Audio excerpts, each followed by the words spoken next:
Hello বন্ধুরা, আজকে আমরা ঘুরতে আসছি তো কাশফুল বাগানে। তো আমরা ঘুরতে এসে দেখলাম, তো জায়গাটা মোটামুটি ভালো লাগলো। আমার কাছে ঘুরতে আসতে অনেক ভালো লাগছে, জায়গাটা অনেক ভালো। তা আমার কাছে একটা জিনিস সন্দেহ মনে হইতেছে। আমি ঘুরতে এসে দেখতাছি, এই যে এখানে দেখতে পাচ্ছেন, এই যে এখানে একটা বালিশ পড়ে আছে। দেখেন এই বালিশটা পড়ে আছে, আমার ভিডিও করতে আসে অনেক সন্দেহ লাগতেছে। কেন এখানে বালিশ কেন থাকবে? এখানে আমরা একটা ভালো একটা জায়গার মধ্যে বালিশ কেন থাকবে? এখানে বালিশ থাকা তো কথা না।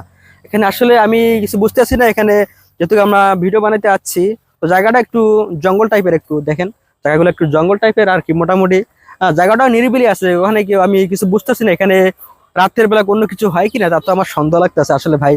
তো আমরা আজ ভিডিও করতে আসছি, তো আপনাদের কাছে প্রশ্নটা থাকলো, আপনারা এখানে দেখেন বালিশ থাকা তো কোনো কথা না। এখানে বালিশ কেন থাকবে? আর আমরা এখানে একটা নিরিবিলি জায়গায় আসছি, এখানে বালিশের কাম কি বলেন? আপনার এখানে বালিশ থাকার কথা?